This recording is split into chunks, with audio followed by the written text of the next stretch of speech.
So, Enterprise. Some people say Voyager's the black sheep of Star Trek. I think I've said that before. And I was dead wrong. This is the black sheep of Star Trek right here. I don't know what's going on with my voice. Oh, God. This is definitely a show that it's a roller coaster to talk about. Now, if you watched the episode I recorded a while ago at this point, but should have gone live yesterday, I talked for quite a while about the lead up to and the making of TOS, because there's tons and tons and tons of background material on it. Not as much on Enterprise. So I've had my magazines for things like Voyager and TNG. I had, this book for TNG. I had a couple other books for DS9. You know what I had for Enterprise? The internet. That's it. So I have the least possible resources with regards to behind the scenes and the construction thereof when it comes to Enterprise than any of the other shows I've ever covered before, including Babylon 5. Originally, I didn't have much on Babylon 5, and then someone helpfully pointed me towards, I can't remember what it was called, but it was a bunch of collected works from behind the scenes, which helped a lot in the discussion of that show. With Enterprise, I got Memory Alpha, and that's about it. No offense to Memory Alpha, it's just I prefer to have as many sources as I can. All this is a roundabout way of saying, I don't have a lot to share with you. I do have a few things. First and foremost, Enterprise was trying very hard to be different while being exactly the same. Allow me to say, from memory, I think that's its biggest mistake. You're probably thinking, Lore, what the hell? You're stupid and dumb. And you are, of course, correct. But what I mean by that is they wanted to have this believability thing, 10 minutes into the future kind of a feel to it, making things feel a little bit more modern. Not modern as in high-tech, modern as in now, as in when the show was coming out, which is 2001 is when the first episode aired. They wanted this show to look like something that was just a little bit in the future, so it was a little more grounded and believable for the people who are watching it. This is actually kind of ironic, since in many ways this is also why they did several things with regards to TOS as well. They also wanted to very carefully, and a lot of legitimately good work was done on the set design and the costume design, except for T'Pol, and the general approach to how they made the show look. And a lot of things were done in a fairly mundane manner, like the farm, right? At the very beginning of Broken Bow, there's just a farm with a guy who's a farmer, right? I mean, yeah, sure, they've got blaster pistols and they've got aliens, but you can see why it's only a few steps into the future rather than the more substantial future of even TOS. Here's a catch, though. That, I think, was a good idea if they had embraced it, but instead what we got was Voyager. And if you were paying attention to my Voyager Ruminations, and I wouldn't blame you if you weren't, Voyager itself was just Season 7 of TNG again. So what we've got here with Enterprise is Season 7 TNG, Take 3. I could name several examples of this, but the first time I heard the phrase, hull plating is offline, with the intonation and tone of shields are down, with the same plot point and general story tone presentation of shields are down. In other words, it fills the exact same thing. If you replaced hull plating offline with shields are down, there would be no change in anything other than the fact that they don't have shields. And that's the problem. This was another Voyager thing. This is what I mean when I say that it was just the same darn thing over again. If they had actually used this to branch out and do what the series premise was, which was, and I'm just going to use an indirect quote here because I don't have it in front of me, trying to show what it's like when Earth and humans are new on the block and their first forays into galactic politics, that sounds awesome. In fact, I could say definitively I would enjoy that. You know why? Because I've seen Season 4 of Enterprise, which is exactly that. I know this is not exactly a new opinion, but I think if Enterprise had started with Season 4, as in that if that was the first episode, it would have been received way better, and I would have enjoyed it far more. Instead, what we got is this. Now, I'm being pretty harsh here. I gotta rein myself back in because, well, I have a bit of a confession. That's about all I've got when it comes to behind the scenes and the makings of and the build up to. I mean, I could tell you about how they were originally going to do a thing on Earth. I could tell you about how there was going to be a change to the nature of how the ship works, and how they weren't going to have the Vulcans directly involved at first, and all sorts of other ideas that were tossed around.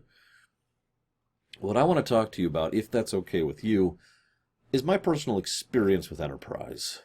Now, if you're watching this video right now, there's an exceptionally high chance that you've watched my other Star Trek videos. But in the off chance you haven't, or in case you don't remember, I'm going to remind you of something.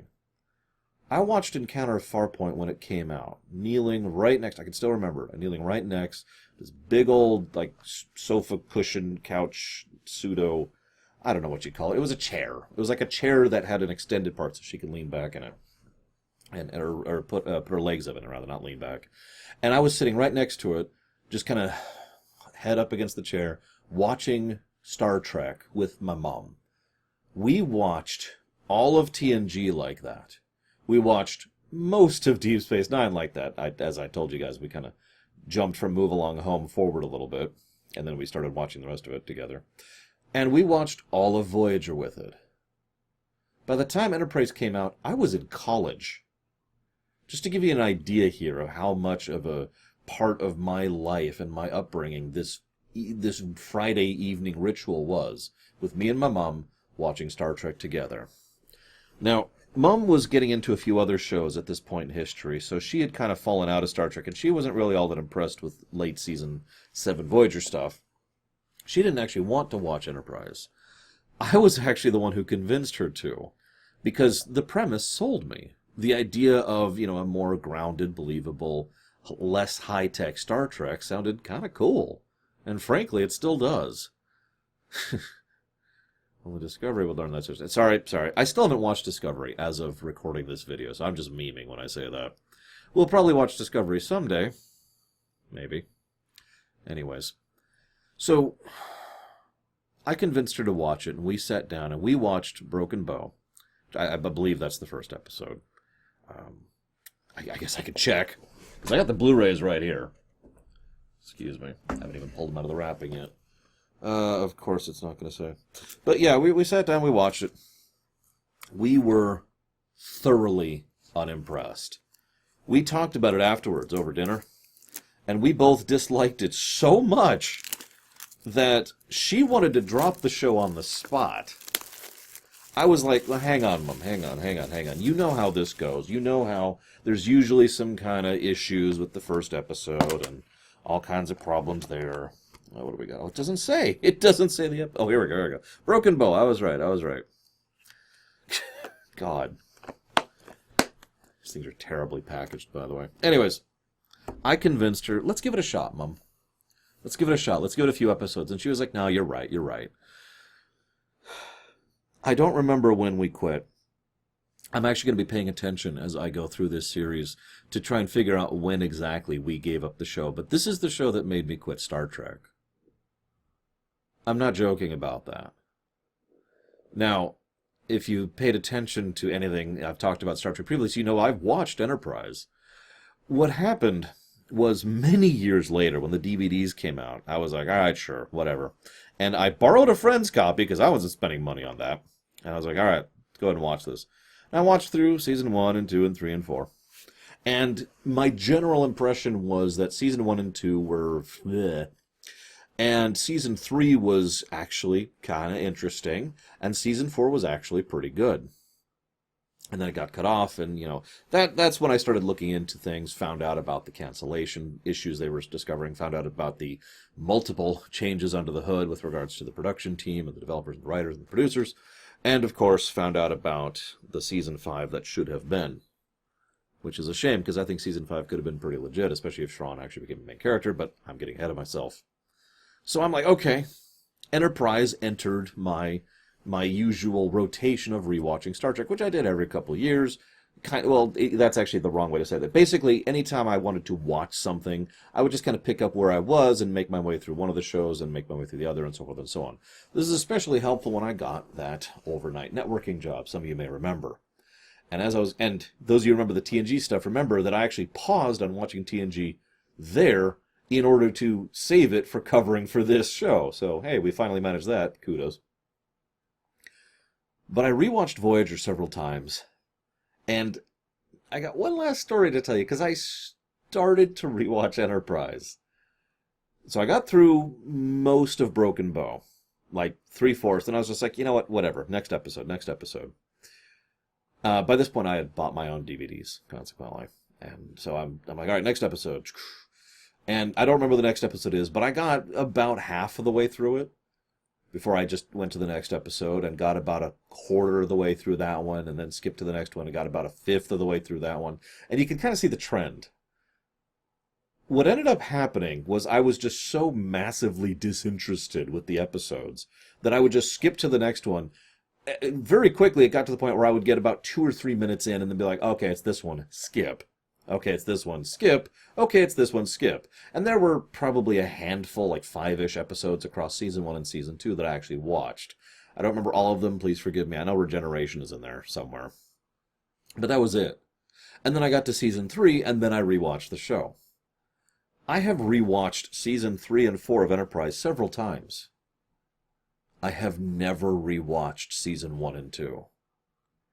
This will be the second time ever that I have ever rewatched Season 1 and 2 of Enterprise. Now, I'm actually a little bit nervous, curious. I don't know what word to use here. I don't know what I'm going to think of this show. I don't know how it's going to go. I don't know if my opinion is going to change. I mean, one of the things I've been tracking as we go through the Star Treks is my opinion after going through analysis mode versus my vague memories has changed many times. Sometimes I'm much more in favor of an episode, and sometimes I am much less. I don't know what I'm going to think of these ones as we go through them.